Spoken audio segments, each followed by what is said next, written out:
And welcome back to the South Point Arena Equestrian Center, Hotel, Casino, Spa, Movie Theater, Bowling Center here in the south end of Las Vegas, Nevada, the home of the D3Hoops.com Classic 15 times here in Las Vegas. Basketball tournament games played in an arena, not in a ballroom. And we're getting ready for our first men's basketball game here of day number 3. We've got 3 games in the books today. We got 3 games left to go, and the first one is between ONU and UMHB, or, if you prefer, Ohio Nothern and the University of Mary Hardin-Baylor. I'm Patrick Coleman, joined by Gordon Mann here at the D3Hoops.com Classic courtside, where Ohio Nothern improved its record to 6-5 yesterday with a win against Amherst. Mary Hardin-Baylor is going to be getting in its first game here at the Classic. Gordon, they come in with a record of 7-4. Yeah, the Mary Hardin-Baylor Crusaders they've played a really tough schedule. They took part in the Trinity, Texas tournament. They played St. Thomas. In their part of the country, you play the same teams a lot, so I know they appreciate not having to play Trinity or Texas Lutheran and the same teams they play every week. So, the side of that is it becomes a little harder to parse their schedule, especially since they have so many split results with teams. But they come in with a really, really good offense. We've had the first 3 games of the day, maybe not so great offensively. But if you look at the numbers the rest of the way, all of these teams that are left that will play here can score, and apparently score a lot.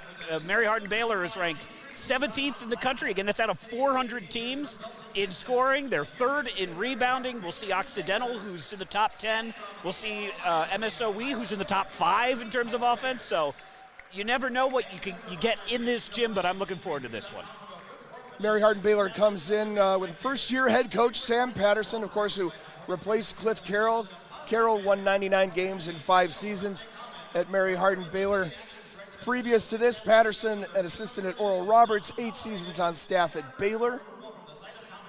Ohio Nothern, also with a first-year head coach, John Trofe, in his 2nd stint at Ohio Northern University. Had been an assistant for the Polar Bears twice for 2 years previously, and had been the head coach at an NAIA school, Goshen, in Indiana, for 5 seasons there. Get you ready with your starting lineups here for our 4th game of the day. Starters.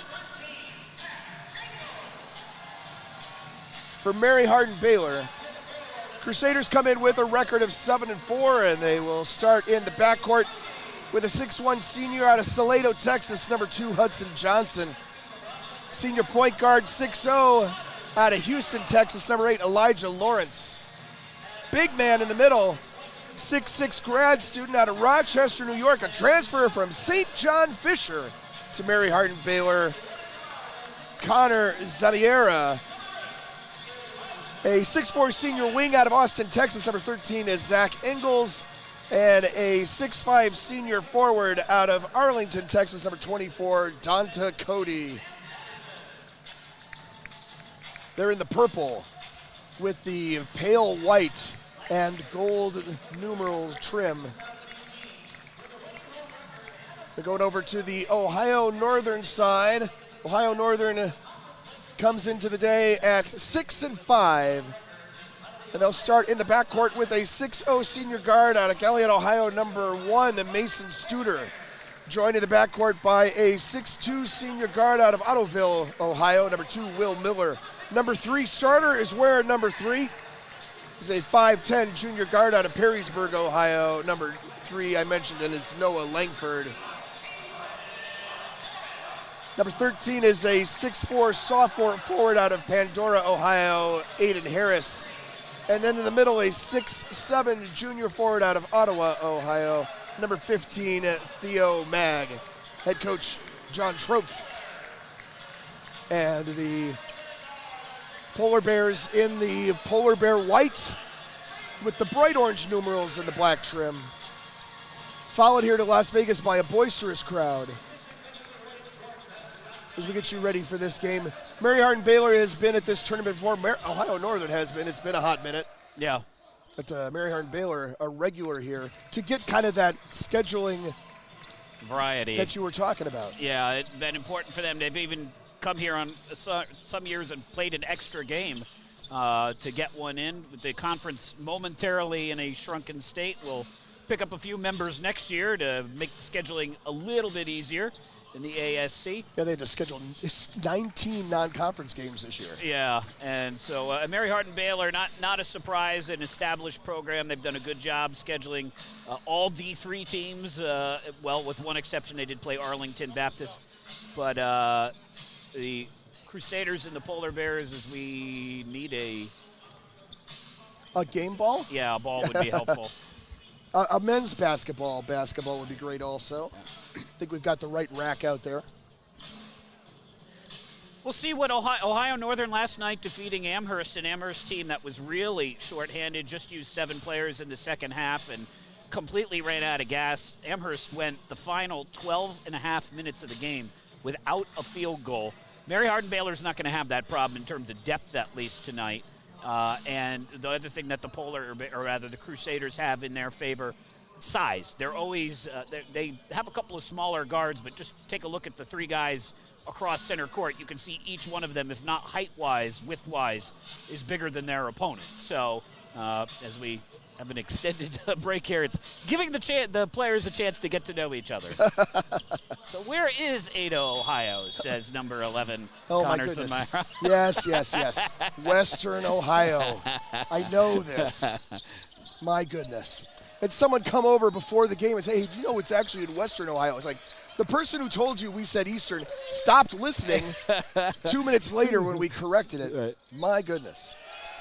They won. Mary Hardin-Baylor won the tip, but Ohio Nothern gets the takeaway, and they are going to go left to right across your screen here in the first half of action. Glad you joined us here at the 2025 D3Hoops.com Classic. Looking in the low post.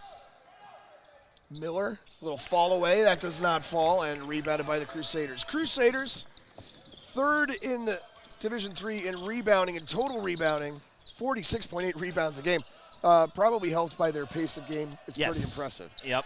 There is Mayera with the first bucket. So a transfer from St. John Fisher. Yeah, we have to get the story. He had 2 previous schools before this. The other was University of Maine. So that's the big Maine, Orono. Yeah, the Division I school. Yeah, the Maine. Right. So I'm not sure how he found his way here, but he's been an effective player the last couple of years for the Crusaders.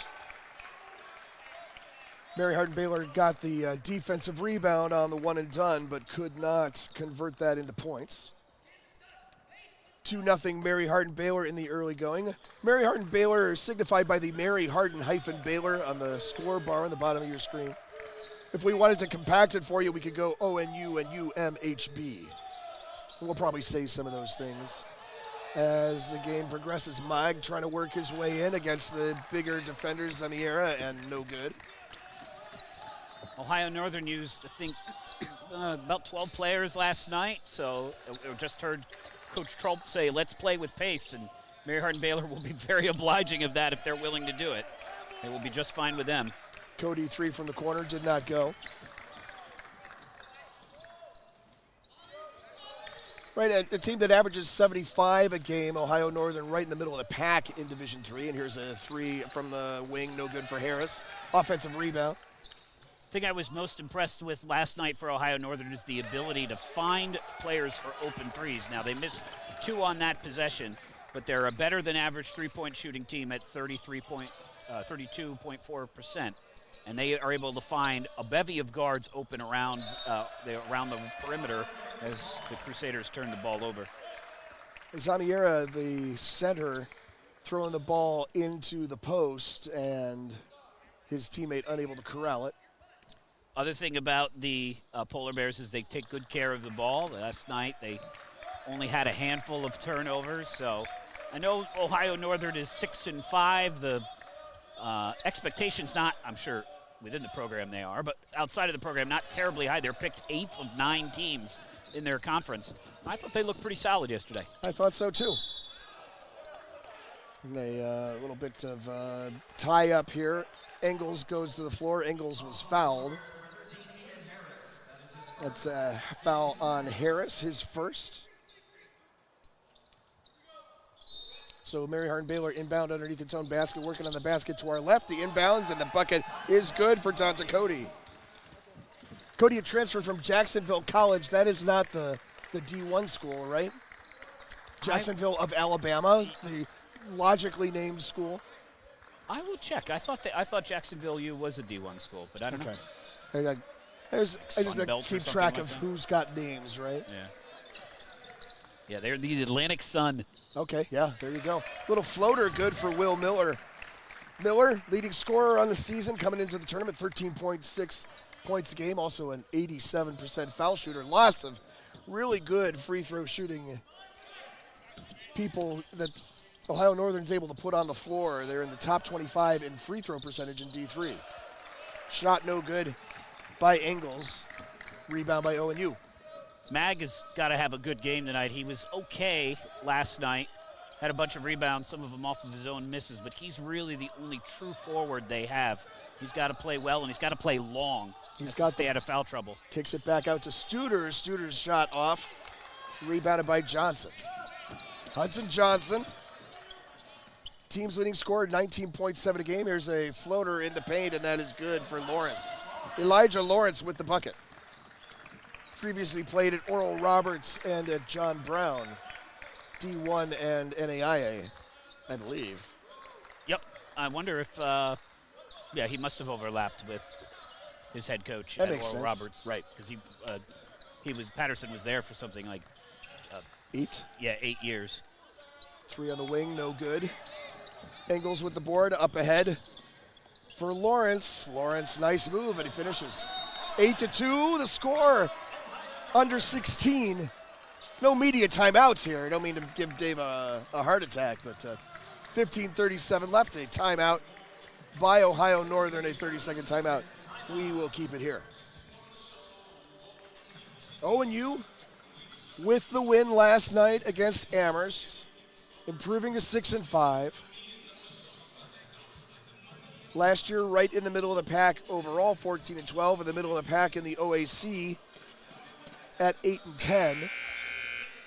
In the OAC, a little bit of a different look this year, of course. John Carroll leaves the conference. They go to the North Coast Athletic Conference, and that's a team that has competed at the highest levels of the OAC for several years in a row before that. Yes, I would think everybody kind of moves up a slot.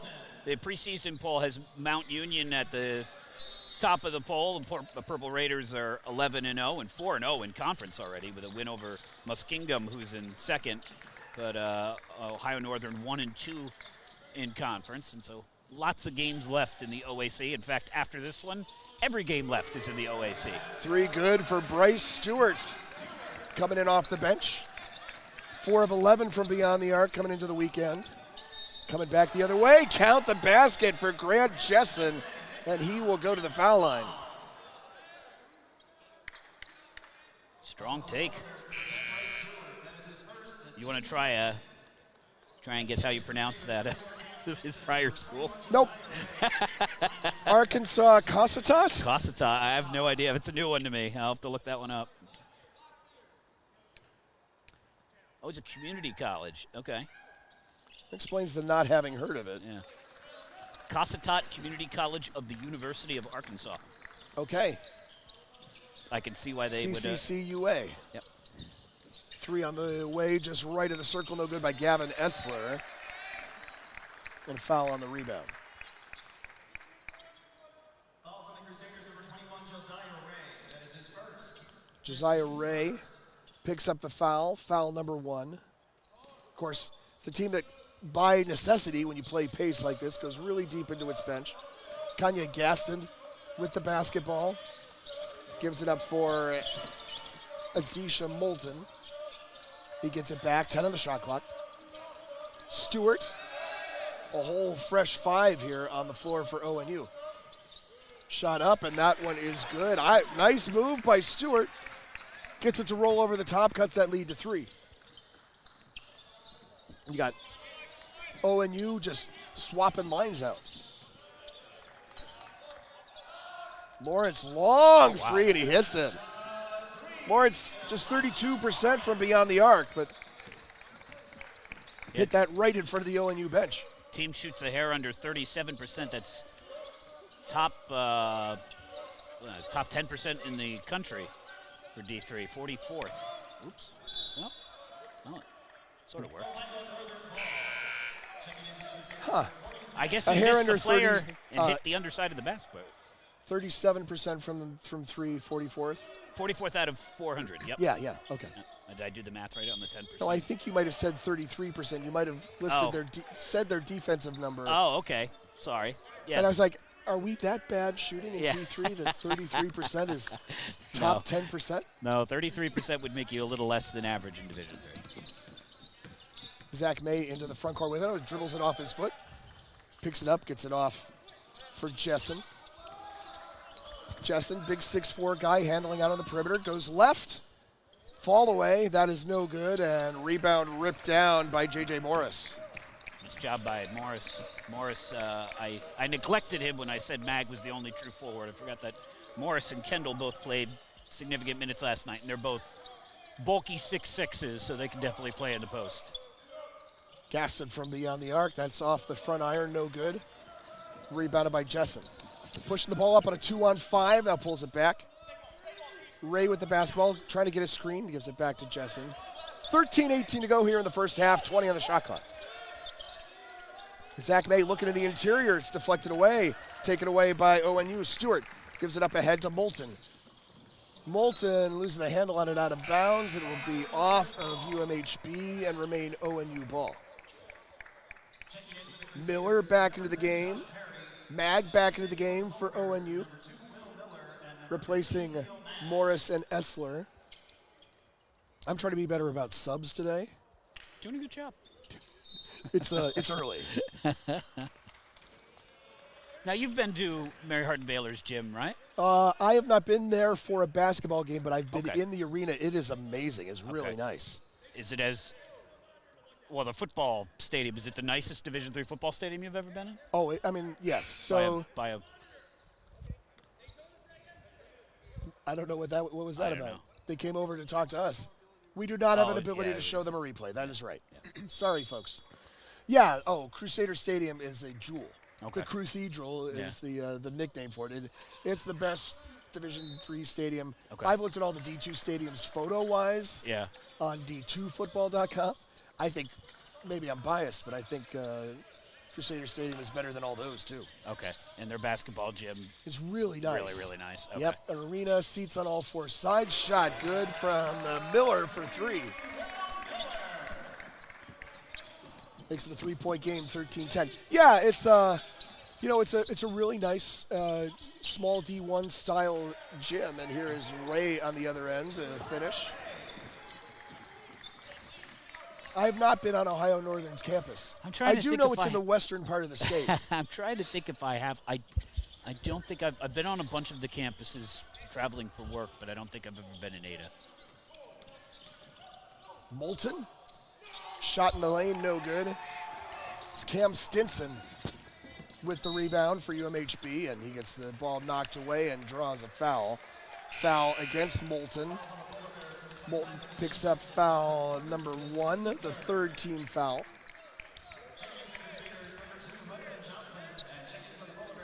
Hudson Johnson back into the game as Grant Jessen goes to the bench. Aiden Harris back on for the Polar Bears. Polar Bears in the white with the orange numbers and the black trim, and here releasing his way to the basket, Hudson Johnson for Mary Hardin-Baylor. Mary Hardin-Baylor purple with white and gold. And Johnson transferring to the Crusaders from conference rival Howard Payne, and leading scorer on the team, almost 20 points per game. Mag looks at three, gives it up. Moulton swung around for Langford up top. Here's Miller at the elbow. Shot good. And Johnson lost his footing, and Miller found an open spot. Miller is the top scorer on Ohio Northern. So those two guys, each team's leading scorer matched up with each other. And they had the same number. I feel like in other sports in the ASC too, you get a lot of transfers to Mary Hardin-Baylor from other conference institutions. I say this, of course, coming primarily from the football perspective, but I know women's basketball also, right? Oh, yeah. Yeah, it's one of the schools where when you do the preparation, you expect to see the previous school column as part of the roster because you know it's going to be a factor. Whereas, I mean, Ohio Northern, I don't know that they have I'll look, but I don't know that they have a single player who transferred. It's not listed in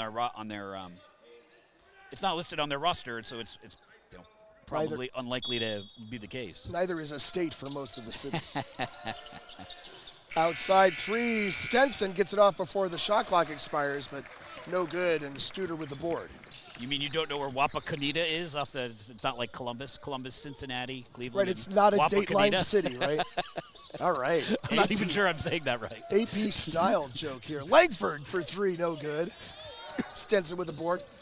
Nice pass up ahead for Josh Peary. Wow. Count the basket, and Peary will go to the line. Now Perry with a taking off. What a strong take. Maybe it's a roster mistake. I've never seen a guy listed as a 6'3" center/guard. Right? The last guy I can think of who played that position, you remember Aaron Walton Moss from Cabrini? Oh, yeah. He was a point guard on offense and a center on defense. But that's the only guy I can think of who was a center guard. I mean, they listed Jeff Gibbs as a forward. Okay. Wasn't he a center guard also? I guess he basically was. Otterbein all those years ago? And Mary Schleusner at Washington Lee is listed as guard/forward/center. Is she really? Yeah. So we could name her to the All-American team anywhere. Any position you want. Mag no good, rebounded by UMHB. Like to push the tempo, but here there's a turnover. Called for a carry. A little crow step. I thought it was nice. I think he thought so too. Yeah. So did Perry transfer from Regis, Colorado, or Regis, Mass? I will look. Well, you never know. I mean, they have someone on their team from Rochester, New York. So yeah. 19-12, UMHB with the lead. ONU with the basketball. Coming up on 10 minutes remaining here in the first half. Harris with the basketball, guarded very tightly by Engels. Mag with it up top. Bounce pass inside is kicked by Zemiera. He'll put the shot clock back at 20. The Colorado variety is the answer. Yeah, that's a Division II school in the Denver area.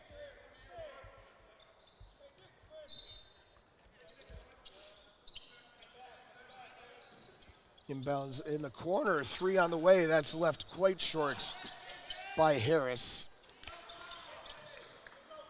Third chance shot, that does not fall. Kicked back outside. Harris from about 26, off the front iron.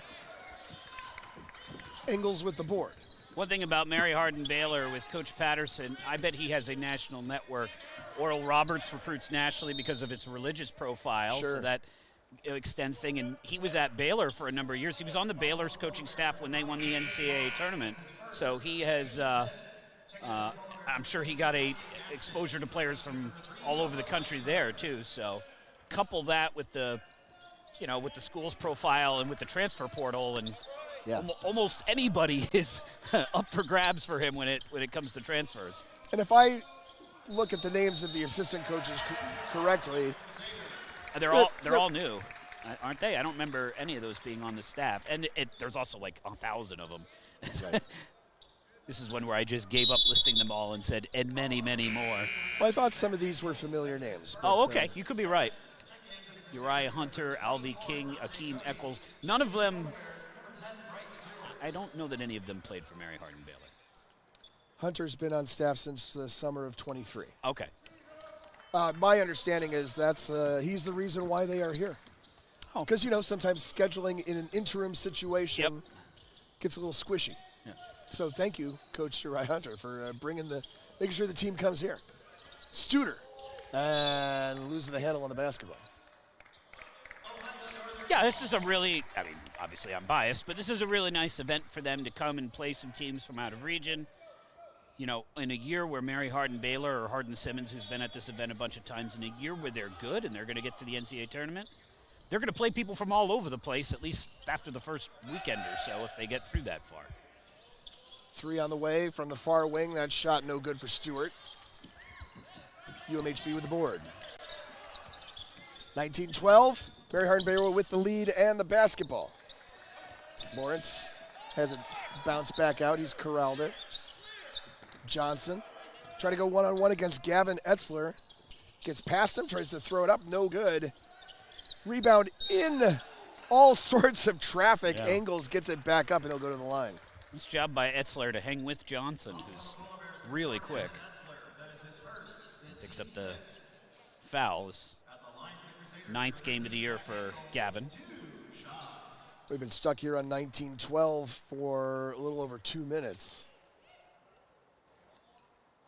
And Ingles makes the first. Ohio Northern has missed 7 of its last 8 shots from the floor. Yeah, a lot of their offense comes from around the outside and shooting on the tougher backdrop. Second good. Ingles with 2 points. This might be one where you try and keep it close until you get to the better shooting backdrop in the second half. But of course, Ohio Northern had a game here yesterday. It's true. To help get adjusted to that. I know Mary Hardin-Baylor's had time on the floor. I saw them walk in yesterday. Like I said, I think on the game yesterday, very impressive getting off the bus. Yeah, they are physically, you look at them and you go, woo. Those are big guys. Woo is a technical term. Johnson, not able to get it to fall. Because he took his headband off. Well, that's right. Zemiera gets it off to Lawrence, whose shot is no good. Lawrence with 7 of the 21. Miller has 7 for the Polar Bears.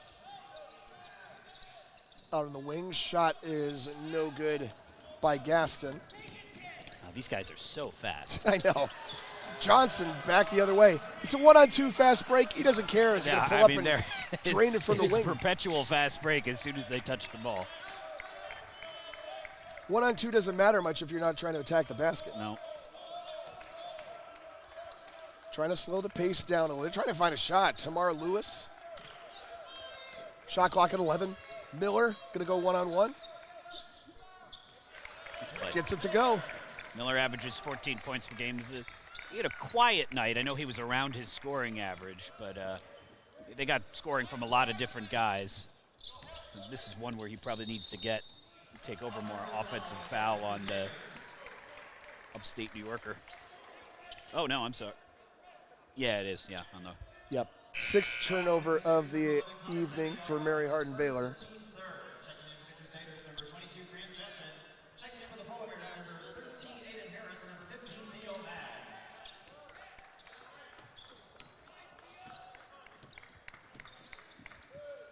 Polar Bears bring it into the front court. Miller, Morris, Stewart, Lewis, and Gaston on the floor for ONU. Miller with the basketball for Mag. Mag's a little hook shot, no good. I think he gets called for the foul afterwards. Live stats now reflect the fact that Mag is in the game. Once he commits a foul, takes a shot. Sure, now you want to mention the fact that I'm in the game.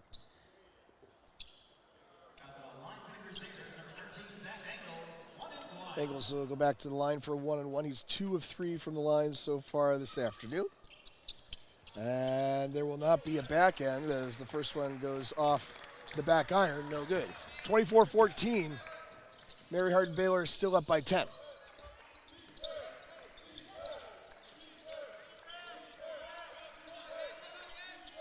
It's Harris with it, driving up the baseline. Much bigger defender.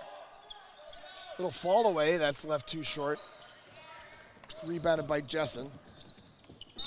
It's actually not really a much bigger defender. I mean, they're both listed at 6'4". Yeah. But such big, long arms, playing aggressive, straight-up defense. Made him have to resort to taking a low percentage shot.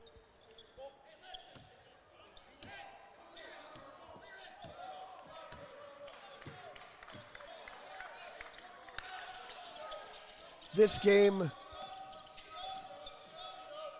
underneath Harris just lets a defender vault right over him and finishes for 2. I was going to say this game, the 4th of 6 games today, and Engels finishes. And it's the 4th of a flurry of 12 games we end over the last 2 days with. But all throughout the D3Hoops.com Classic, go to D3Hoops.com for all the latest scores, for the links to live stats, free streaming video. Free streaming video for you OAC fans. And I just got that. and yeah, get and ASC fans. No, that's not right. No. No, they're always free. And also check out the list of D3Hoops.com Classic Conversations. Those are our interviews with coaches and student athletes from, well, as many of the participating 17 teams as we can get. I know we've already clinched failure in this one. We're getting a maximum of 16 this time. Yeah. Well, we could do 2 from the Whittier women's team and see if anybody knows. I did run into Mark Jensen in the lobby this morning. Oh, did you? What the heck, man? I should get my camera out right now. Right, we'll get this knocked knocked out now. Tamar Lewis guarded about 35 feet away from the basket. Just kind of doing your little 3-man weave here.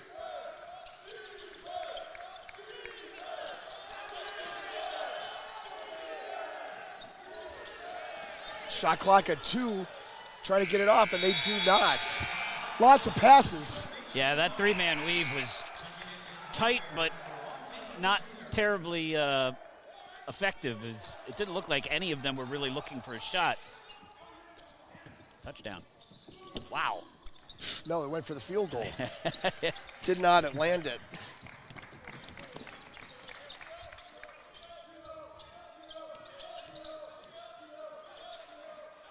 Three on the way for Harris, and he drains it.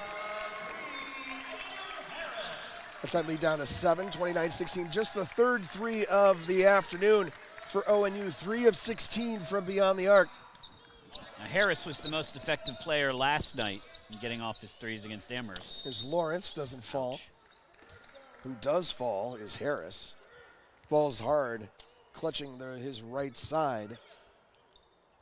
I don't think he had much of a chance to protect himself as he was going to the floor. Falls on the Polar Bears, number 13, Aiden Harris. That's his second. Of course, he is called for the foul, number 2. The 8th team foul. Checking in for the Polar Bears, number 23, Kanye Gaston. Head coach John Trofe is going to come out and look at him, and Harris is just like, I got it, go away. Yeah. Is that like a stinger, a stitch in your Knocked the wind side? out of him or Right, something, exactly. yeah. Looks like he's going to be all right. Does come out of the game. Jordan Ferguson into the game, replacing him. Yeah, Ferguson has played very little this year, and came in the final 45 seconds last night when Ohio Northern brought in 5 guys in the game that was over. But going to give him some extra minutes. First foul shot, no good for Lawrence. He replaces number 24, Jordan Ferguson. J.D. Kendall comes into the game. He replaces Ferguson. Second shot, that one rattles in. Lawrence just shaking his head going, seems to be 15 feet away. Yeah. It's like your gym back in Belton.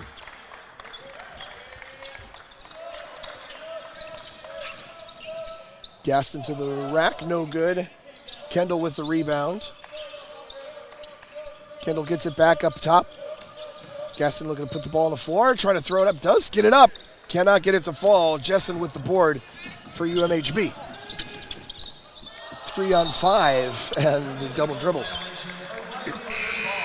Jessen kind of comes into the lane, looks for somebody to pass it to, ends up having nobody, puts the ball back on the floor, kind of out of a lack of balance.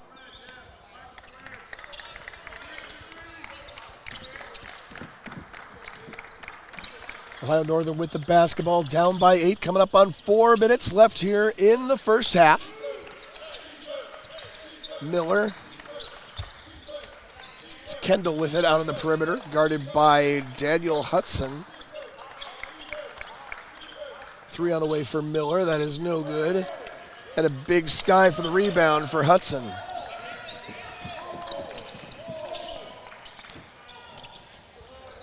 Ingles out in the corner for Stenson. Stenson no good. Oh. And then ONU not able to corral that rebound.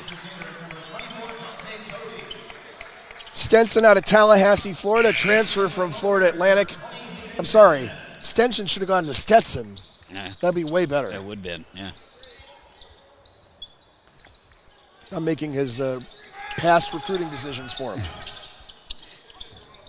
Johnson puts the ball on the floor, going up against Miller, and he's going to draw the foul against Miller.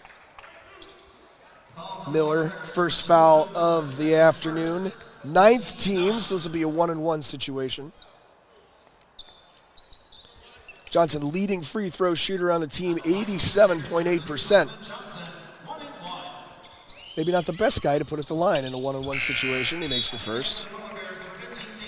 Mary Can't Hardin-Baylor. jinx him. He's going to make the free throw. He's going to miss the free throw no matter what I say. Crusaders 73% from the line this year. That's in the upper quartile of Division III. That one rattles out. Mary Hardin-Baylor holding ONU at arms plus length, a 9-point lead. 3:18 and counting remaining in the first half. Glad you joined us here at the D3Hoops.com Classic. Coming up next, it's all teams that haven't played before at this tournament. You think they'll just swap rooms with Ohio Nothern as they leave? Mag baseline jumper, no good. Good. Well, they might have gotten Amherst rooms. Yeah. It's Redlands and Milwaukee School of Engineering, and then Occidental and Central is what we end the night with. 3 ball, no good for Johnson. And a tie-up on the rebound. Hudson did not intend to get in Noah Langford's way and helps him up off the floor.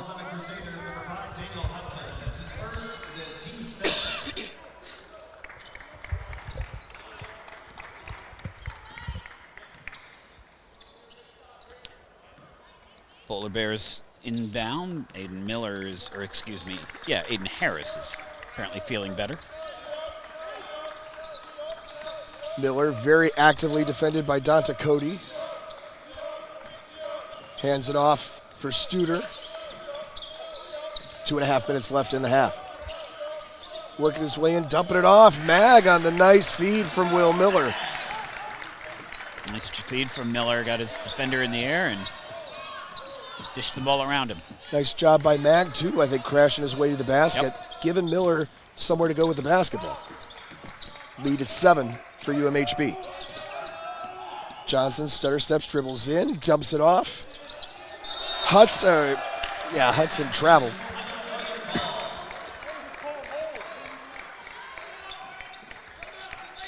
Ohio Nothern so far has attempted 17 threes already. They're 3 for 17. So they've attempted half of their shots have come from outside the arc. Mary Hardin-Baylor a little more judicious. They're 2 for 8. I feel like we've had a lot of not very good three-point shooting here in this tournament. Yes, that's definitely was true on the women's side. 3 on the way for Harris is no good. Long rebound controlled by Miller. Trying to cut into this 7-point deficit. Langford outside Harris. Lost the handle on it. Langford gets it back, takes it to the rack, and no good. Mag cannot hold it. Engels with the board. Stolen away. Engels steal by Harris. Harris goes to the rack. Thought he was hit pretty hard. Miller gets the putback, and we're good anyway. 5-point game. Davis like that's all incidental contact. Yeah, tell that to Harris's back. He lands hard on it. Oh. Hudson. I am just bigger than you. Nicely done on the low block. That's right. Coming up in a minute. Studer caught up underneath the basket. Gets it outside for Miller. Shot clock 15. Works his way into the paint. Outside Langford. And there's going to be a reach Hudson trying to reach around him and get the basketball. Instead, we'll pick up foul number 2. That is just the 6th team foul here for Mary Hardin-Baylor. I think that's one of the most impressive things with as aggressively as the Crusaders play basketball. Yeah. That have been called for just 6 fouls here in the first 19-15. Studer inbounds for Harris. Harris has to work it up left-handed, does not get it to go. Oh, nice steal. Stole it away from Johnson. Langford, lots of extra possessions for ONU here the last couple minutes, but again, cannot finish. Studer's shot does not go. And here's a tie-up, and the tie-up, the arrow points to Ohio Northern. Johnson looking at Miller like, the play is over, let me go. Neither player willing to relinquish their half of the basketball. It must be a foul, as this is not an alternate possession situation. Double bonus here. It's Harris's 3rd foul already, so he's going to have to sit. At the line for the Crusaders, number 2, Hudson Johnson, 2 shots.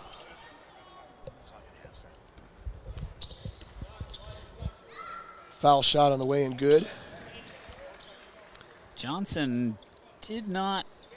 No, he did play the last game. He's started the season not available, but has played the next 5. 25 points, 20, 26, 16, and 21. I mean, that's just designed to be the last 5. What? Sorry. Yeah, I was going to say, he's played all of them. Never mind. It's a good snapshot of the last 5, though. Timeout for Ohio Northern with 24.9 seconds left here in the first half. ONU, Studer 0 for 5, Langford 0 for 2, Harris 2 for 10, Mag 1 for 4. And that's just guys on the floor. Yeah, Ohio Northern, their offense, again, it comes from outside, but when you're not hitting the shots, and the Crusaders have so much size down low, it's tough sledding. Again, I feel like if they can, it's 24 seconds here, if they can get into the locker room somehow down 7 or so, which is doable, then that's feels like maybe on the more friendly, shooter-friendly backdrop, maybe they'll have more success in the second half. Mary Hardin-Baylor's turned the ball over 11 times. Ohio Northern has 7 points off of that, and Ohio Northern's only turned it over 4 again. They're doing a good job taking care of the ball.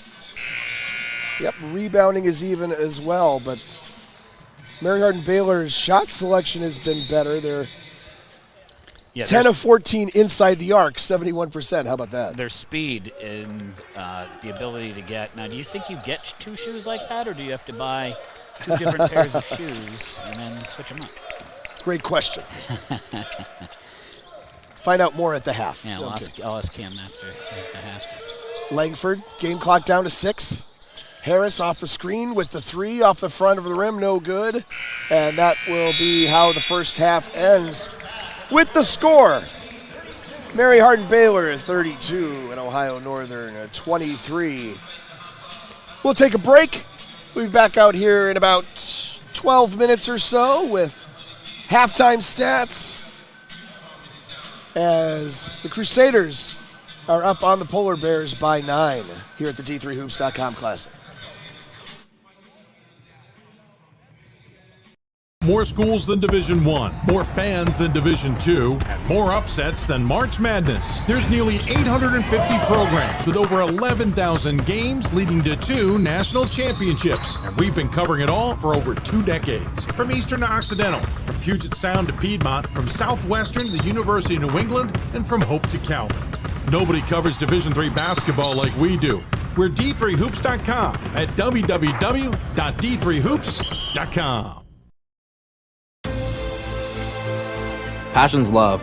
Passion is love for what you do. Because I think when you face challenges, it comes down to how much you want it and how much you love it. Passion is what keeps you going forward. Seeing so many people that were like-minded and so hardworking in their sport and academics, being surrounded by like-minded people makes you want to be more passionate. I think it pushes you to a different level that maybe you didn't think you had. And you can do the best of both worlds and love all of it.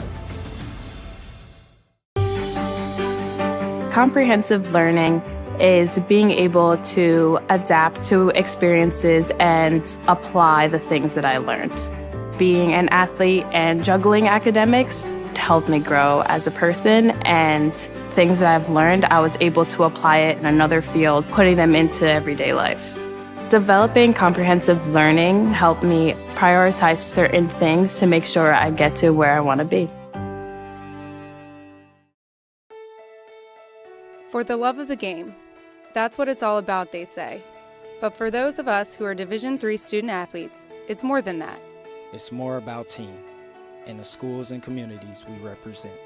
And for the many of us blessed with the strength to compete in sport at the college level, we understand that with what we were given comes a special obligation. Our obligation to help those who have their own special needs and whose love for the game is no less intense.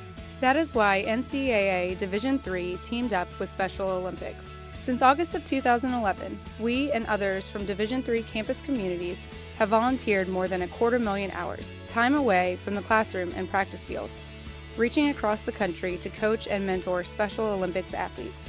And to learn that in giving, we receive so much more in return. Help us keep that dream alive. Be part of it. Get involved. You can make a difference. I believe sportsmanship is a mutual admiration and respect for your fellow competitors.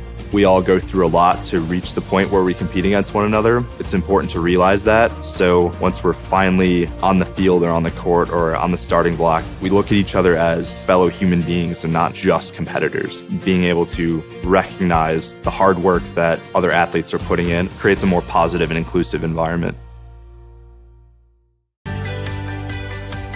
Responsibility is being accountable for your words and actions, first and foremost. It also is an obligation to be a positive influence in the communities around you. Being in a D3 program, you're going to have lots of different opportunities. You're not just an athlete, you're also involved in student life. Your academics are extremely important. We give a lot of our student athletes responsibilities right from the start by giving them leadership opportunities, by having them engage in the community, be a positive influence. That's being a responsible person. Football has taught me a lot throughout my life. It's definitely had a huge imprint on who I am as a person. Competing at a Division III level created that opportunity for me to go to college. Not only was I the first one in my family to graduate college, but I was really the first one to even go. Being the first one, I'm breaking that cycle, and now that I've graduated, I'm not sure what's the next step, but I know I have a lot of doors open. And a lot of those are open because I played football and ran track here at Otterbein. It's not about yourself, it's about your team. Division III allows you to give yourself to other things.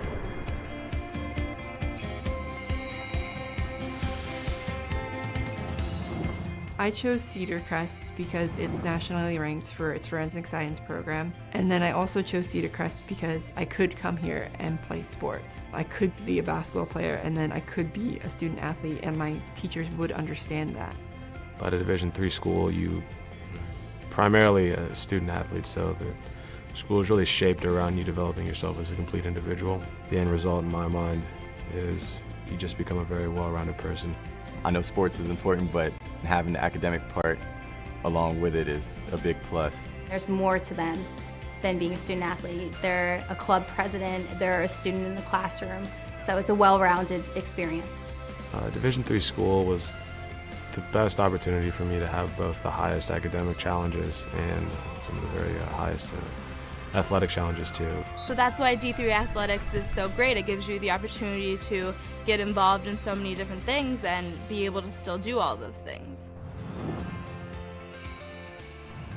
D3 school, there's a lot of time for other opportunities. During soccer season, the coaches, they expect a lot of you during soccer, but after soccer, that's your own personal time.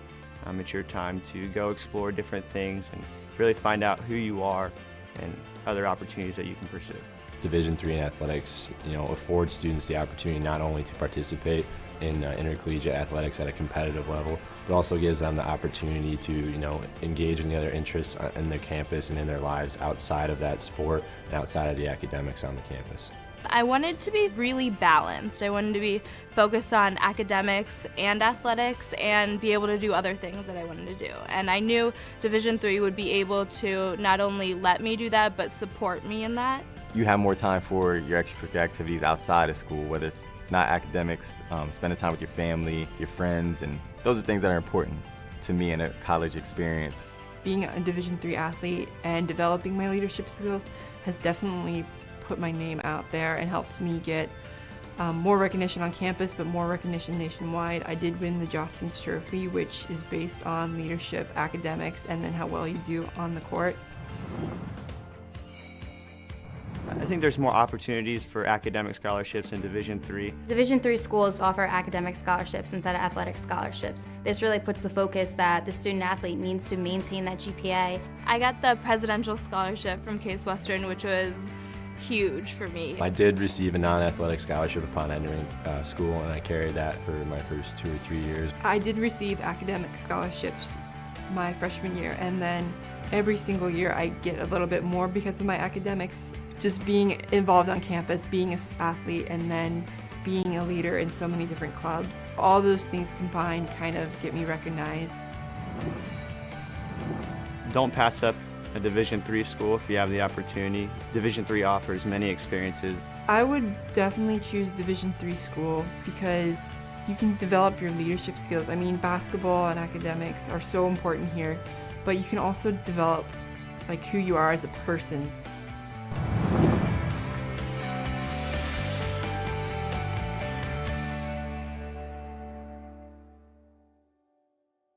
We've got more schools than Division I, more fans than Division II, and more upsets than March Madness. There's nearly 850 programs with over 11,000 games leading to 2 national championships. And we've been covering it all for over 2 decades. From Eastern to Occidental, from Puget Sound to Piedmont, from Southwestern to the University of New England, and from Hope to Calvin.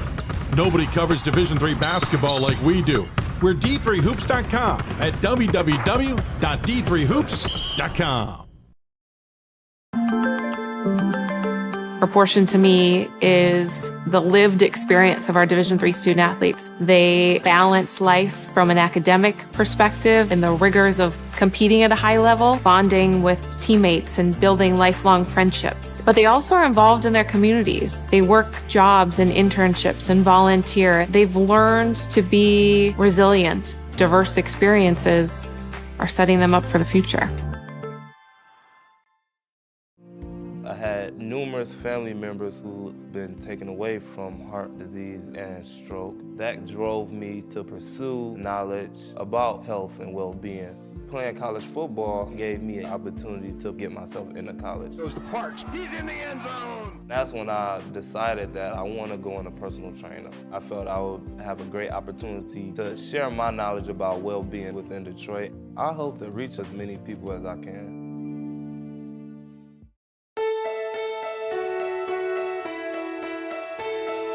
For the love of the game.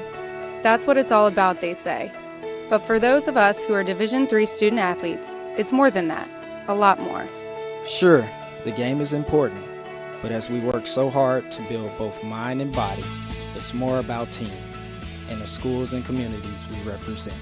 And for the many of us blessed with the strength to compete in sport at the college level, we understand that with what we were given comes a special obligation. An obligation not merely to work towards a personal best in the classroom or in the sport we love, but rather an obligation to help those who have their own special needs and whose love for the game is no less intense. That is why NCAA Division III teamed up with Special Olympics. For Special Olympics athletes, victory belongs not only to those who first cross the line, but to all of those who compete and endure. They are challenged in ways we cannot imagine. They are survivors who test themselves harder and with greater joy than we will ever know. Since August of 2011, we and others from Division III campus communities have volunteered more than 250,000 hours, time away from the classroom and practice field, reaching across the country to coach and mentor Special Olympics athletes. And to learn, as we all do, that in giving we receive so much more in return. Sport ennobles us. And in giving the gift of sport to those for whom it seemed an impossible dream, we are working to make this a better world. Help us keep that dream alive. Be part of it. Get involved. You can make a difference.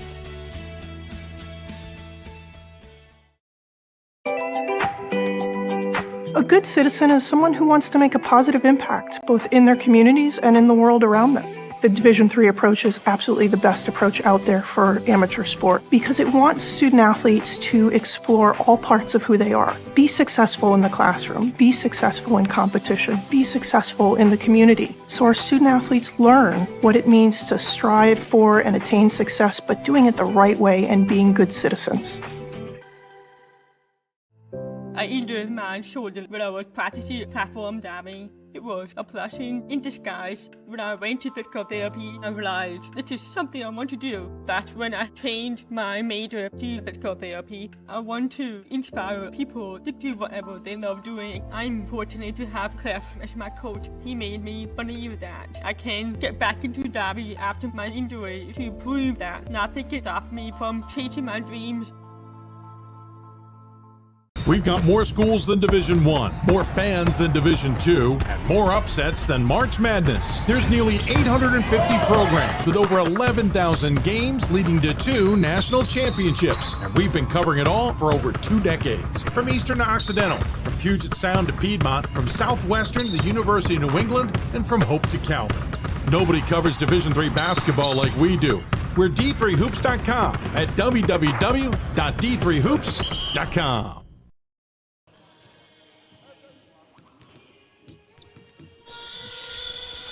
And we're back out here at the South Point Arena Casino Hotel Equestrian Center Basketball Arena.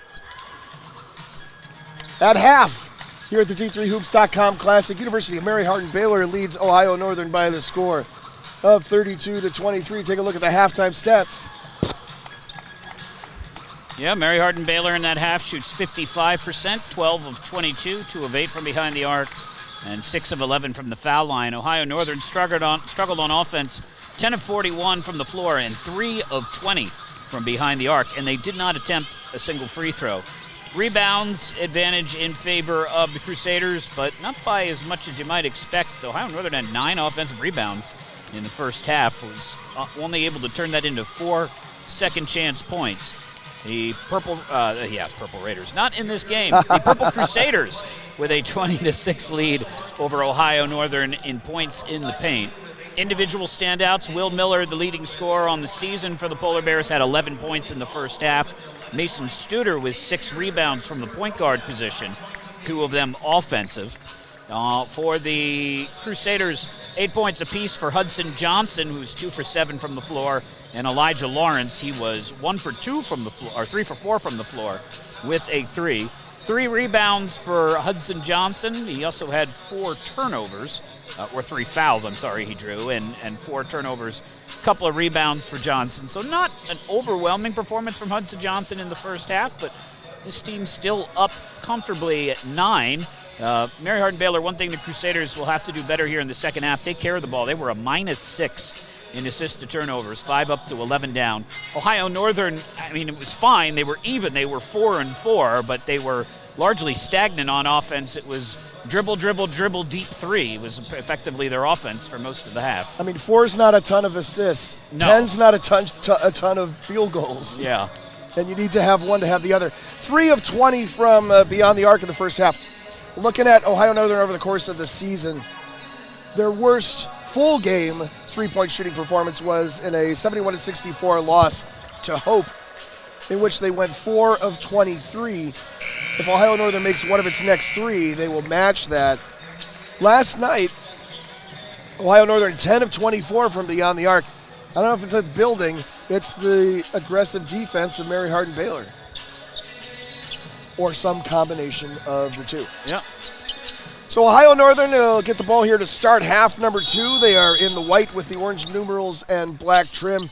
Mary Hardin-Baylor in the purple with the white faded numbers and the gold trim. Ohio Nothern working on the basket to our left here in half number 2. Glad you joined us. Patrick Coleman along with Gordon Mann here at the D3Hoops.com Classic. Studer out on the wing, cross-court pass, skipped for Miller. No good, back iron, rebounded by Ingles. It is on the floor right now for the Crusaders. Johnson, Lawrence, Zemiera, Engels, and Cody. And it's Studer, Miller, Langford, Harris, and Mag for the Polar Bears. Headed in, Johnson. Johnson gets hit pretty hard. Yeah, dumped by Miller. And we'll go to the foul line. Miller, foul number 2. We did not mention foul trouble. It's just Harris. Harris with 3 fouls. Nobody else with more than, Hudson with 2 for Mary Hardin-Baylor as Hudson Johnson makes the first foul shot. Misses the second. Johnson 3 of 5 from the line here this afternoon. Yeah, it's afternoon for us. It's afternoon for the players. We understand it's 7:56 or 6:56, depending on where you're dialing in from, and we're glad that you did. 10-point lead and the basketball here for Mary Hardin-Baylor. Lawrence with it. Nice little scoop shot, no good. Zemiera, not going to make that. Engels with the rebound, and Mag tried to take it away and ended up committing the foul. For Mag, that is foul number 2. Falls on the Polar Bears, number 15, Theo Mag. That's his second, the team second. Engels, a 66% free throw shooter, 2 of 3 so far today. Making 3 of 4.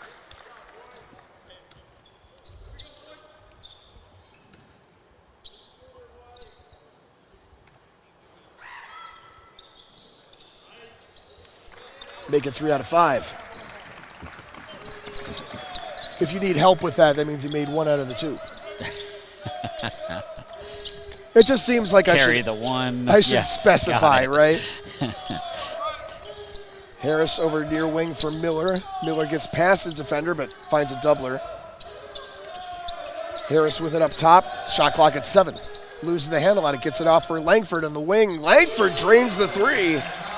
Langford's first 3 of the day. First 3 of the half. That was the old drive, sit down, and then kick offense. Yes. I think there's a technical term for that. I don't think I remember what it is. Drive, sit, and kick. Yeah.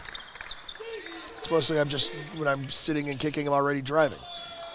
Pull up is good for Engels. Lead back to 10.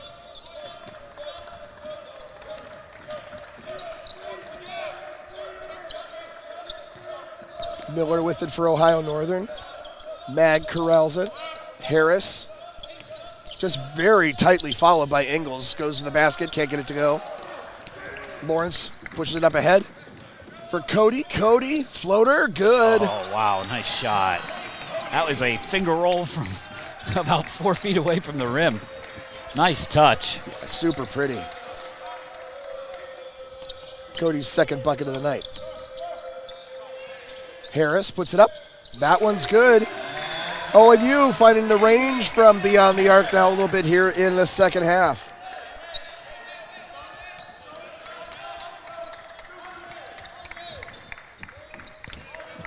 Johnson into the front court with it.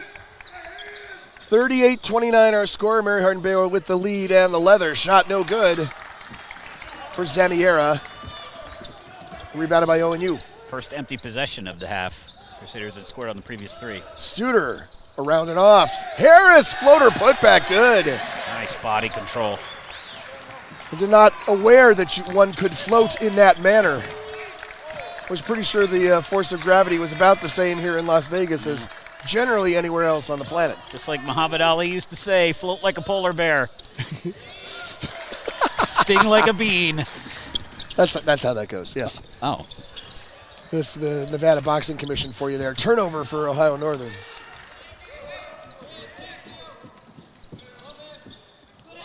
Johnson shot blocked. No, not going to get a goaltend on that. That's not close. Not really. If that was goaltending, then it was not in the cone. Shot no good, and maybe a foul away from the basketball. Yeah, Mag is having his face rearranged down low, so that's a foul. Seems to be in the right order. Yeah. Can we get an ISO tight shot? I know we can't get a tight shot on anything. Mag will go to the bench. Second team foul. Zamiera picks up his first of the afternoon. Shot no good by Miller. Tie up. Good Time awareness. Yeah, good awareness there by Will Miller when he went to the court to force something. It's like a 30-second timeout. Mary Hardin-Baylor led by Johnson with 9. Lawrence 8. 7 for Engels. On the flip side, Miller with 11 for Ohio Northern. Harris with 10. Telling us about polar bears? I would love to do that. Going to our favorite book, Griffins, Gorlocks, and Gusties by Chris Pio. Yes. Ohio Northern is one of only 2 Division III schools which use the polar bear for its athletic name, Bowdoin College the other. Ohio Northern adopted the bear as its athletic symbol by a student vote in 1923. The powerful Arctic mammal replaced the goat and was chosen for its size, strength, and white color, representing purity. Over the years, the Ohio Northern polar bear has appeared in a variety of images, finally receiving a formal name in 1998 when they named him Klondike. He was introduced and he appears at numerous campus events.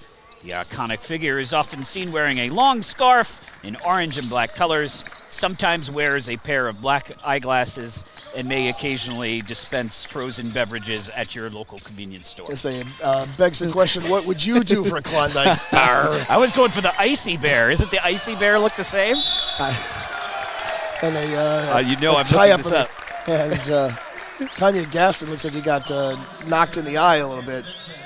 Foul going to be called against Cam Stenson. Foul number 1 for him.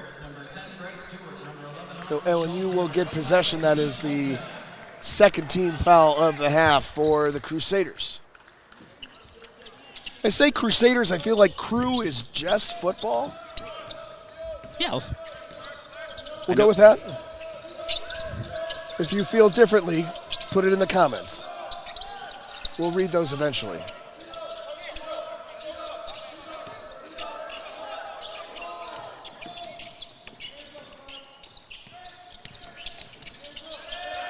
Tied up in the paint. Shot up, and that is good for Bryce Stewart. I see what you're saying. Wow. Hey, Big Gaston is like, you're going to call me for a foul there? There's a small conversation about it. Team goes, 2 players go up for a 3/4 court pass.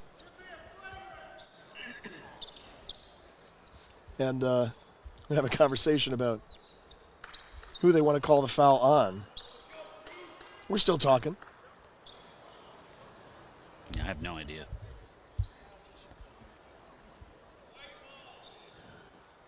Someone in the stands helpfully yells, white ball. Well, if they're taking suggestions, doesn't hurt to offer one. Well, they decided against, they went the other way.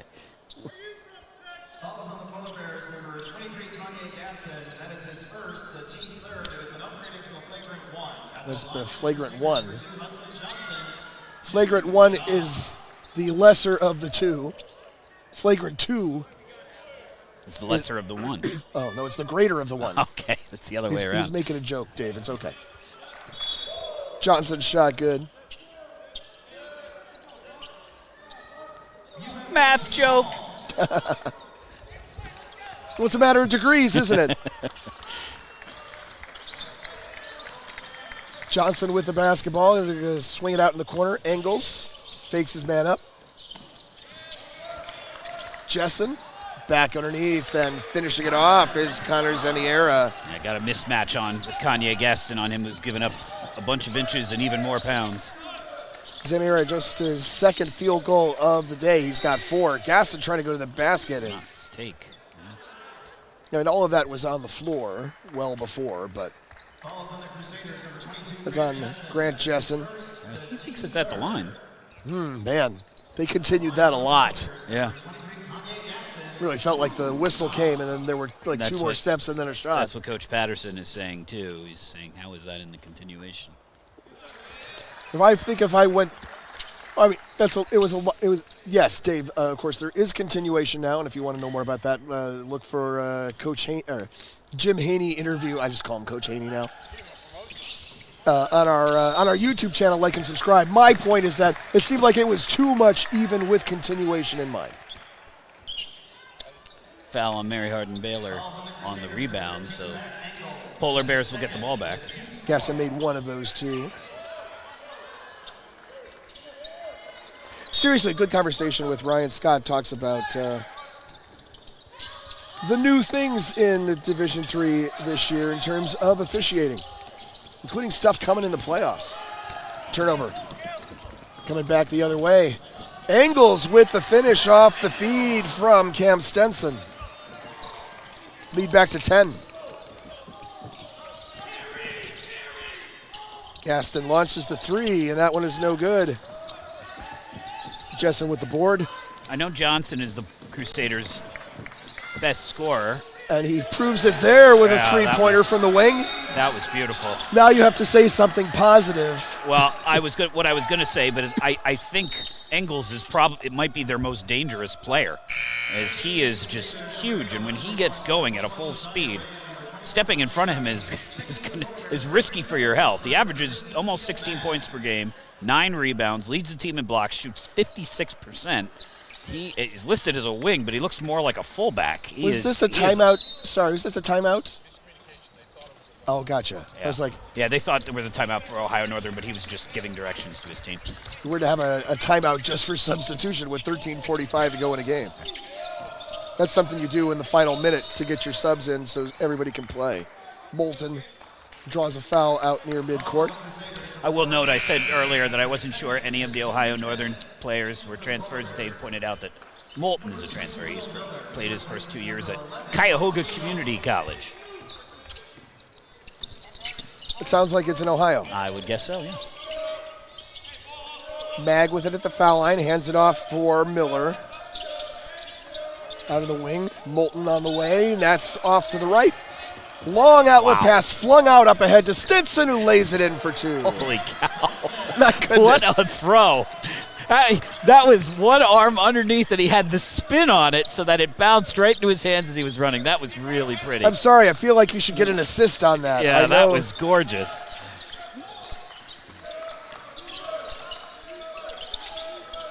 Oh. Yeah, that's like a 60-foot pass. That did all of the hard work. They did give Lawrence an assist belatedly on that. Whoa! Oh, now Lawrence. he's going to make up for it. Got saved. That was equally as long a pass, but the wrong direction. Yes, if you're already in the front court, you should not be throwing the ball 60 feet. And he's going to get called for the foul, too. Lawrence trying to knock the ball away from Miller, and instead makes enough contact to throw Miller off of his balance. Ohio Northern is shooting better this half. They're 3 for 9 for 3. I know that's not a real high percentage, but they were 6 for 29, or they were 3 for 16 in the first half. 3 for 20, excuse me. And that's 15%. You can do the math. But the Crusaders are just playing at such a high pace, getting so many shots around the rim that it doesn't matter. Mag for 2. Nice job kind of backing down against Josiah Ray. The lead is back down to 10. Mary Hardin-Baylor has been out at this lead for quite some time. They've led the entire game, led by as many as 15. And, of course, Ohio Northern scored the last 5 to make it a 10-point ball game again. Studer with it to Mag. Mag again guarded by Jessen. Loses the handle on it. Really wants to swat the ball away. He's got long arms. Harris double teamed on the baseline. Swung it up top. Langford 3 on the way. That is good. Third 3 of the half for Langford. 4 for 10 for beyond the arc for the Polar Bears. Langford's the guy who's heated up. Team's down 7. They've had it down to this point a couple of times, but Mary Hardin-Baylor has scored right back. So keep possession for the Polar Bears, see if they can get a stop and a score. Jessen picks up his dribble. Looks down underneath, dumps off. Jessen, easy two. Jessen off the feed from Cody and a timeout. UMHB takes the timeout. With 11:14 to go here in the second half, it is a 30-second timeout. 51-42, Mary Hardin-Baylor. Right, so Langford 3 of 4 from beyond the arc on the day, and then there's not a lot else to write home about from beyond the arc for Ohio Northern. Studer 0 for 5, Miller 1 for 6, Harris 2 for 7, Gasson 0 for 3. That's a lot of not success. Looking at the scoring breakdown, Ohio Northern has a 21-9 lead from behind the arc, but Mary Hardin-Baylor has 10 free throws to Ohio Northern 0. They've got 26 points off of layups. They have 30 points in the paint. Those two things are obviously correlated. So Mary Hardin-Baylor is just getting to the rim for a lot more high percentage shots and negating the fact that the Polar Bears are shooting better from 3.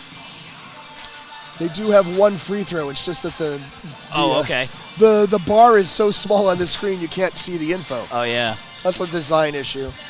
1 for 2 from the line, but yes. Oh, yeah, no, I see. You have to scroll down to see it, yeah. Considering that's one of the prime ways Ohio Northern scores. Yeah, they're a really good free throw shooting team, but not when they can't get there. Langford had a pretty good second half. Underneath for Miller. Miller quick to the rack with a layup. Yeah, nice move by Miller. They switched defenders. They took Johnson off of Miller and put him on Langford, who's got the hot hand. And Miller took advantage of the defensive opportunity immediately for 2. Hudson Johnson. It's about as slow as I've seen the Mary Hardin-Baylor offense work. Now they pick it back up. 3 on the way. Good for Donta Cody. That was an interesting shooting style there for Cody. Kind of a quick release. Harris against Jessen. Now Studer. Studer's been held scoreless tonight. Shot clock at 10. Langford up top, working against Johnson. Spin move, floater in the paint to round it off. Jessen with the board. Jessen only has 4 points, but he's done a nice job on defense and grabbed a few rebounds. Floater by Johnson, no good, but how did Jessen get his fingertips on that to tip it in? Go gadget arms. He's got long arms. The very end of those fingers. It's the lead is 12 once again for Mary Hardin-Baylor. It'll be interesting to see how long Coach Patterson goes with defensive switch here, where he's got Stinson on Miller, so that they can get Johnson, who's the better defender, on Langford. Langford goes to the bench, so they got a little time to figure that out. So does Mag. So does J.J. Stinson. Morris and Bryce Stewart on the floor now for ONU. Miller's first shot good. He'll get another. Ohio Northern 77% free throw shooters, 21st in the country, and at 400. MSOE is number 1 in the country. They'll be coming up in the later games. It's Milwaukee School of Engineering. There's an engineering reference to be made there, right? Yes, they've got the angles, and they've perfected all of the wind shear and everything else. Occasionally there might be wind shear in this building. I don't know. Johnson getting harassed in the backcourt by Studer. Gets it across the timeline with 3 seconds to spare. Little crossover. Switch up on defense. Morris guarding him. Now gets past Johnson. Oh! Johnson got past him and did not have a good look to the basket. Morris reaches out and fouls him kind of unnecessarily. I didn't think Johnson had a good chance to finish there. Yeah, Johnson may have decelerated a little bit so that he could get a better angle on the shot, and hard for the defender to come around and slow down the same. Johnson, first shot good. You mentioned it a couple times that he's the team's leading free throw shooter at 88%. He's 7 of 9 here tonight, make it 8 of 10. Johnson not having a great night from the floor. He's 3 of 11 from the floor. He's turned the ball over 4 times, but does have 16 points on the strength of his free throw shooting, and then Ohio Northern answers. Ohio Northern just can't get this inside 7 points. It's 10 again. Engels losing the handle on it. It will be ONU ball. 9:14 left here in the second half. Ohio Northern with 5 baskets in their last 6 possessions. Mary Hardin-Baylor is 7 of their last 9.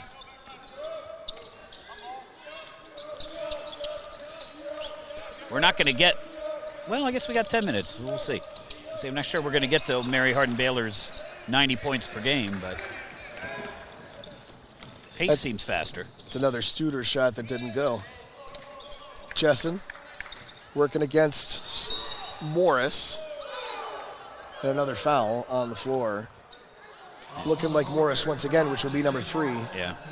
And it is. Non-shooting foul. Foul number 5.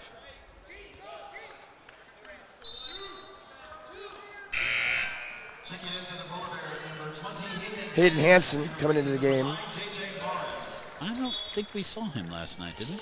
I don't think we've seen him at all. Is that right? Hayden oh, yeah. I've got nothing. Got nothing for him, yeah. Let's see if that's right. Sometimes the stats. Yeah, he's played 19 minutes all year. We saw Ferguson, who's played 10 minutes all year in the first half for a very brief appearance, just to get a little bit of a size, a little bit of a break for the Ohio Northern normal forwards. Zach May shot on the way for the Crew, no good. Rebound, almost controlled out on the perimeter by Bryce Stewart, but stepping on the out-of-bounds line at the same time. Checking in for the Polar Bears, number 15, Theo Mack. He replaces number 20, Hayden Hansen.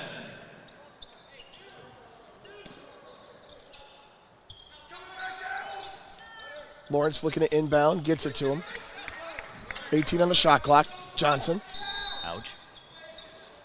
Gets there's a lot of eye poking. Incidental, all of it, of course. Follows the Polar Bears, number 2, Will Miller. That is his 3rd. So Will Miller picks up foul number 3. That is the 7th team foul, so we're going to have a 1-and-1 here. Foul shots the rest of the way. That foul has now been changed to number 10, Bryce Stewart. That is his 2nd personal So instead that will be against Stewart. Foul on him is number 2. Instead of, I believe, a 3rd on Miller. Johnson makes the first. Compromised vision, not a problem. It's all muscle memory from there. I mean, you would think, right? Second shot good. Johnson now with 17 points. Mary Hardin-Baylor 14 of 21 at the line, but Johnson is 10 for 12. Yeah, so it's 18 points for him here on the afternoon. Mag in the low post. Shot up and on the way and goes in for Bryce Stewart. Looks like he kind of juggled it on the way up, but got the bounce in the friendly roll. 60-50. Once again, 10 points. Lead for the Crew with the basketball. May dribbling in from the corner. Gets it back to Johnson. Johnson just having a little trouble not getting contacted. Did a good job to maintain his pivot foot there. That's right. Mary Hardin-Baylor 9 of 17 in this half from the floor, 2 of 3 from 3, and 8 of 10 from the foul line.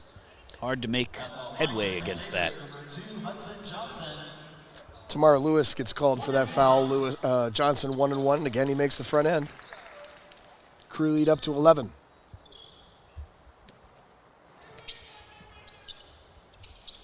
Second one left short.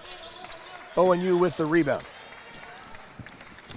Studer, 6 rebounds, make it 7 on the night, but to say he struggled from the floor understates it. 0 for 7 from the floor, 0 for 5 from beyond the arc. Loft pass inside nice for Mag. Got past Jessen for an easy 2. Lead down to 9.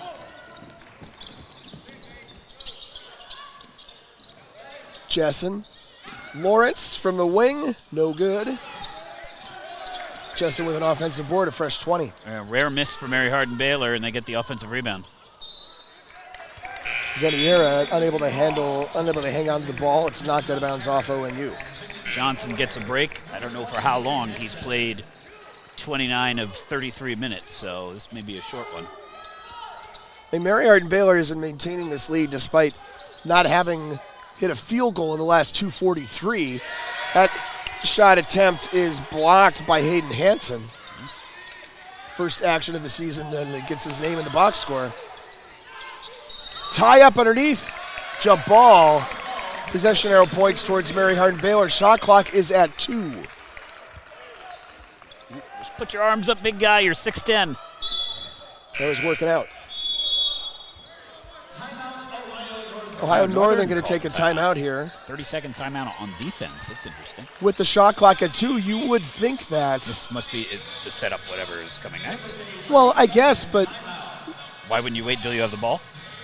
Why would you give Mary Hardin-Baylor an opportunity to really talk about what you want to do with 2 seconds on the shot clock? Yeah. Now you know Mary Hardin-Baylor's, all of their players are going to be on the same page. Right. There's no chance of that slipping past them, I guess.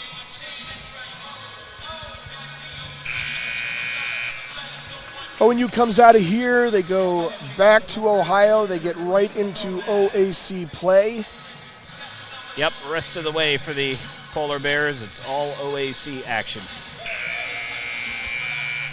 They've already played first round through against Mount Union. Mount Union at the top of the conference. Muskingum having a great year. Shot on the way as the shot clock expires. No good. Studer corrals the board. Into the front court. 61-52. ONU down by 9. Mag double teamed. A little scoop, a little hook, and it's good. Nice job. Pretty shot. Nice touch by the big guy. Now they've got it to 7. This has been the magic number to see if they can get it to 2 possessions. Mag's got 8. Little crossover move. Good help defense. Jessen with it now out on the perimeter. Shot clock 15. Zamaria trying to direct traffic without the ball. Lawrence got the basketball out on the perimeter. And John Trope wanted to get his team to do something. He's frustrated with the Mary Hardin-Baylor player, how he established position. No, he's frustrated with his own team. Yeah, okay. He's yelling at his own guys. Zemiera to the line, a 68% foul shooter. This is the 1-and-1. The last 1-and-1 will be 2 shots for the crew the rest of the way.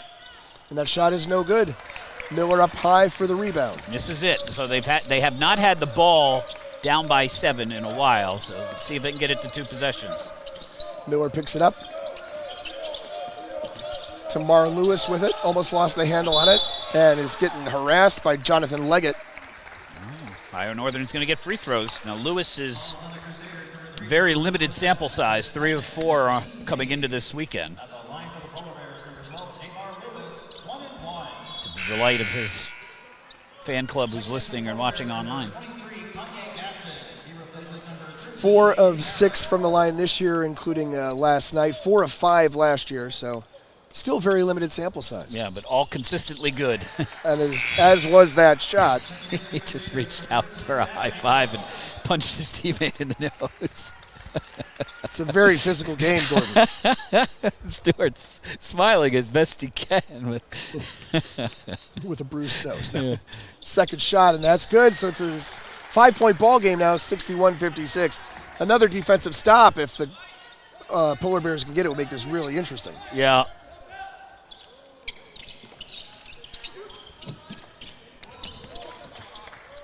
I would not think Johnson will be on the bench much longer. Again, he's played most of the game. It's Engel handling the basketball to Zamaria up top. Looking underneath and overthrows him a little bit, but UMHB maintains possession. Shot clock at 12. And Leggett loses the handle out of bounds.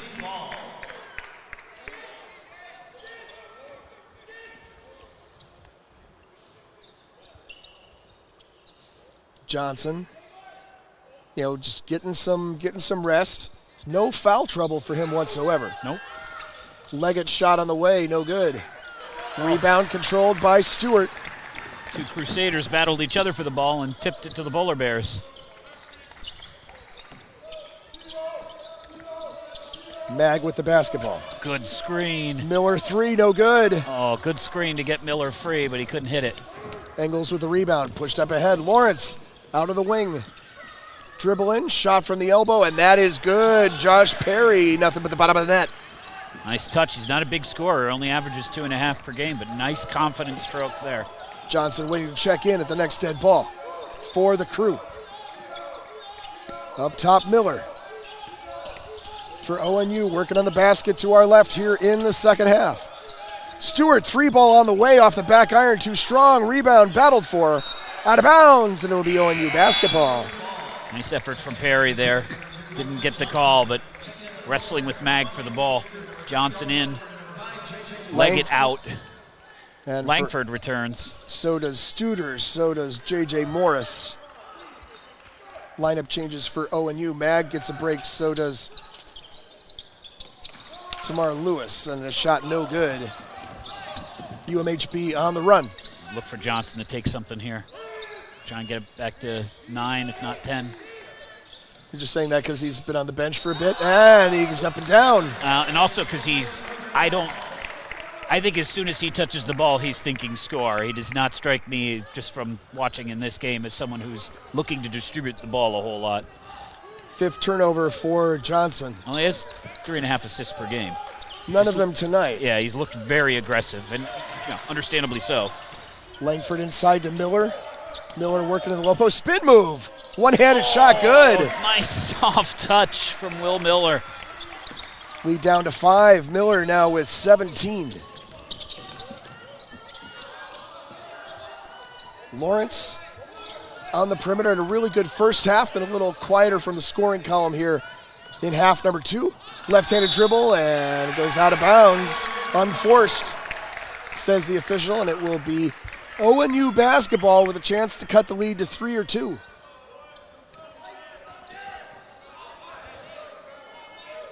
Imagine if Mason Studer found his range here over the course of the final 4 minutes. Yeah, he's 0 for 7.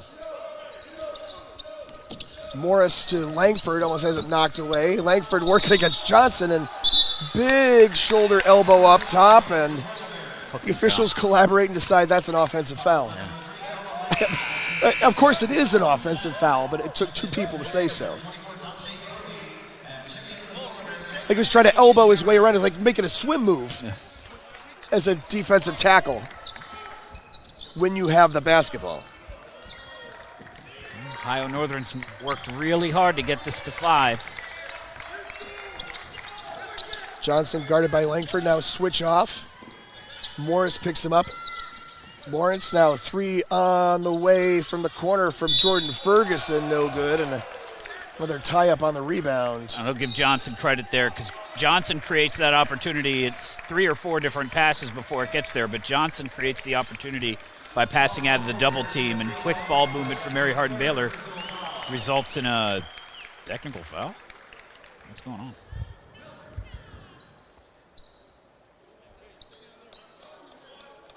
And a technical foul has been called on the Crusaders number 11, Hunter Zaniara. Oh, it's on Zaniara is going to call for the technical. All right. Miller to the foul line, 2 of 2 today, 87% foul shooter. He's your go-to guy, and he makes the first. Miller's got 18 points, 3 of 3 from the foul line. He's only 1 for 8 from behind the arc, but found other ways to score.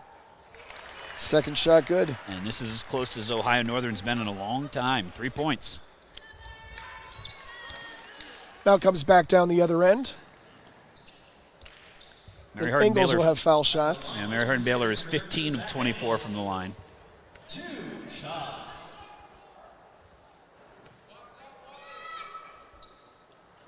This one rattles out. Ohio Northern has not led at all. It's been Mary Hardin-Baylor from the jump. Ingles 3 of 6 from the foul line, 4 of 7. The lead is 4, 64-60. Langford with the basketball. Got this second half started with a couple of quick threes. Studer outside for Harris, thinking about 26 feet. Real deep. Studer inside for Mag. Mag working against Zemiera. Goes around him to the left, that rolls off. Nice. He did such a good job to work himself into position. Ferguson up ahead over Langford, no. Rebounded by ONU, 3:04 to play, 4-point game. Studer. Gotta be looking to just distribute at this point. Miller with the basketball, up top for Mag. Miller gets it back, little give and go. Kicks it out in the corner. Studer, he's going to take it. 3 ball on the way, and that is good. Distribute that. Distributes it right down into the bottom of the net. And beautiful. Good fake. Lost his defender and drills the 3. 1-point game.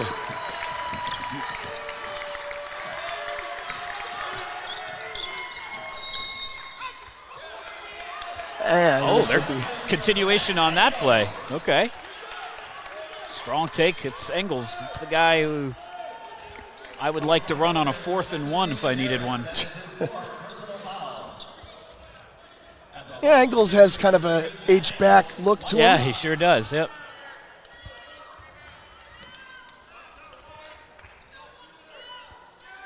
Two shots here. No, just one. He made the shot. One shot here. Yeah.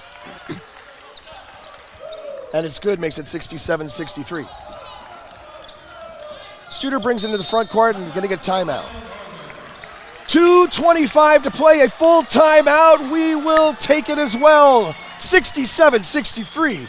Mary Hardin-Baylor up on Ohio Nothern here at the D3Hoops.com Classic in Las Vegas.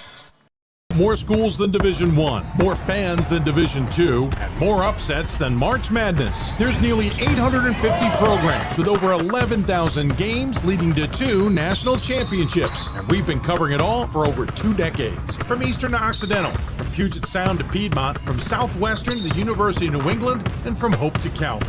Nobody covers Division III basketball like we do. We're D3Hoops.com at www.d3hoops.com. Responsibility is being accountable for your words and actions, first and foremost. It also is an obligation to be a positive influence in the communities around you.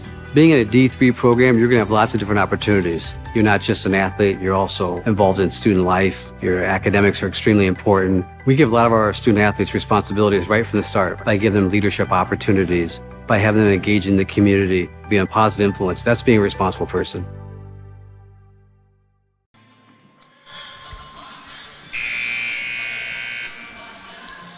Back out here in Las Vegas, Nevada. 4-point ball game. ONU trailed by as many as 15. They were down 49-34, have come back to cut it to 67-63. If you're just joining us here at the D3Hoops.com Classic from Las Vegas, Nevada, Mason Studer missed his first 7 field goals, drained a 3 to make it a 2-point game. And here's a putback, no good for Harris. Harris gets the offensive rebound. Back outside for Studer, 19 to shoot. Coming up on 2 minutes in the game. Harris, 3 from the corner, no good off the front iron. Gets his own rebound. Langford wide open. That one doesn't fall either.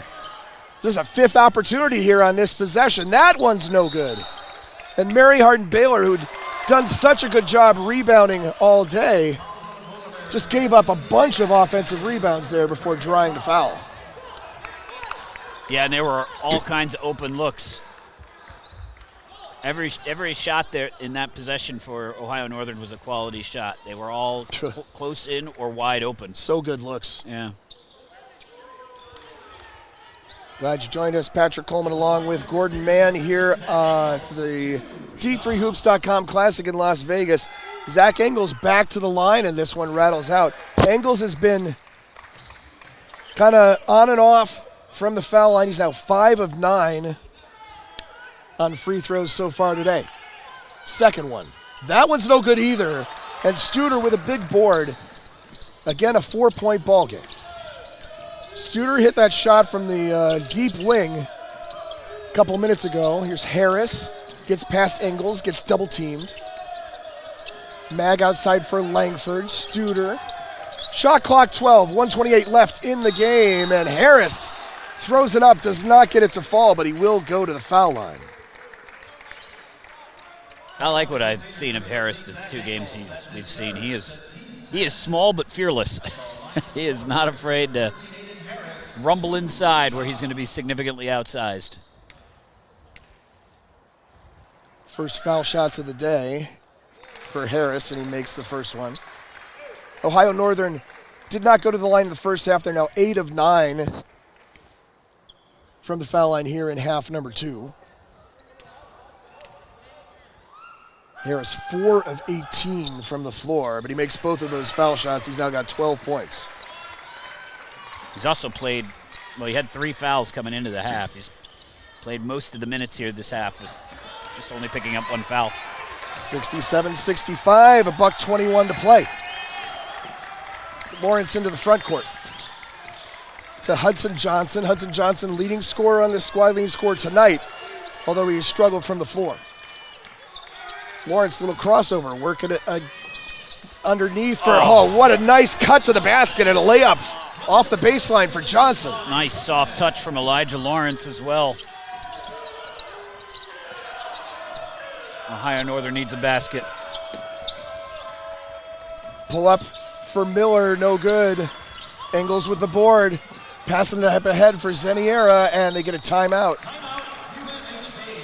Smart play by Zemiera there to make the catch and realize that there's no need to rush anything. Let's just set something up for real and get a quality possession. Even if you run off 26 seconds, even if you don't score, you're going to put Ohio Northern in a position where they're going to need 2 baskets in a very small amount of time. Mary Hardin-Baylor going to make a substitution. Checking in for the first time this afternoon is Trey Siegel, 6-foot senior guard from Burke, Virginia. It's just the 6th game of the year for Siegel. I'd imagine, looking at foul trouble, that's not really the issue. Nobody's in danger of fouling out. So I don't know if Siegel's just a defensive specialist or what it is averages a 3-point specialist, a foul shooter, right? That's what he's. Well, those would be the things you would expect. From his limited numbers, it's hard to know what his specialty is. He hasn't attempted a free throw, and he's got 1 steal on the season. A guy who's 3 for 6 from 3-point range, you could probably assume is going to be a good foul shooter. That's a fair assumption, I think. And obviously, he's a senior, so maybe not obviously, but he's a senior, so this isn't his only season of basketball. Let's see if he's was a significant 3-point free throw shooter last year. Kanye Gaston back into the game for the Polar Bears. He was 3 of 4 from the free throw line last year and 2 of 9 from 3. So I'm not sure what the switch is. I think that, he probably shoots free throws in practice. Yeah. I suspect they know. I would hope so. Here's Ferguson that is Cody to inbound into the backcourt for Johnson. Lets him run some time too. Game clock at 38. UMHB with the lead and the basketball. Trying to get the steal, almost able to, but not quite, as Lawrence tumbles to the floor. Lawrence, the 84% foul shooter, is going to go to the line. Yeah, both of those ball handlers, Lawrence and Johnson, are really, really good from the foul line. Knuckleball goes through. Did you see that? No spin on that action.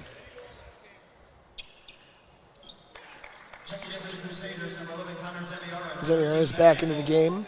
Little size on the defensive end. Yep. And to contest a little longer rebound if Lawrence misses, which rarely happens and doesn't happen there. 71-65. Studer, he hit that 3 with 2:47 to go, and ONU has not had a field goal since. Many opportunities.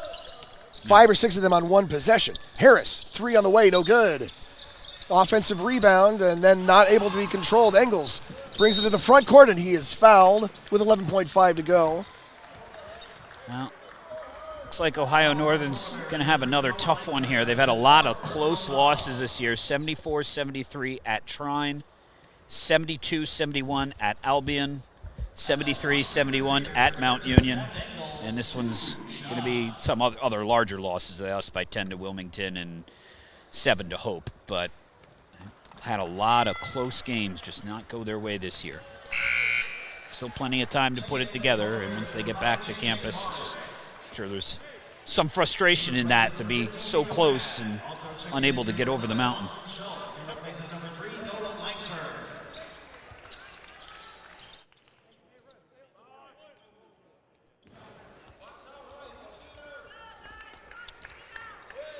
Engels, shot number 2. That one's good. He gets 1, and that's important. It makes it a 7-point game now. 3 possessions required for ONU. And, of course, without the ability to call a timeout and advance into the front court. Well, coming up after this, it will be one of the nation's top individual players, as Milwaukee School of Engineering, MSOE, the Raiders take on the University of Redlands Bulldogs. 3 All-Americans in that game. You don't see that too often. Yeah, Mason Dopirak for the Raiders, and Chosen Amadi and Amari Ferguson for the Redlands Bulldogs, who had as good an entryway into this as you could ask for. They went to Virginia and swept Roanoke and Hampden-Sydney into the second game. They won basically at the buzzer. Yep. In the prior game, they shot something like 55%. So Redlands, after losing their conference opener to Chapman, has come back in a big way in their non-conference games, and will look to put another win on their resume. Those 2 wins that Redlands had in the Old Dominion. Roanoke was a team that made the round of 16 last year. Hampden-Sydney been round back 8. In the NCAA tournament multiple times. Yeah. Ohio Northern, they need a bucket quickly. Looking baseball pass. Harris finally gets it in at half court. Kind of the, not quite the Bryce Drew play. Splitting the defenders. Miller has a shot blocked. Putback is floater no good by Austin Schultz. And there is a foul, and it will be Mary Hardin-Baylor shooting back at the other end with 3.3 to go.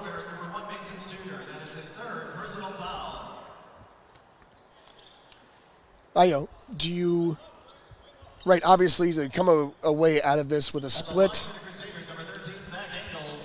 Yeah. If you're ONU and you battled back from 15 down, you can take some positives from that. You can. You know, they'll come back into conference play. They'll have 2 home games. They've got the one nice thing they have is layoff. They don't come back. It's not, we've had some teams who leave here and have a conference game like 3 days later 2nd, or something. Yeah.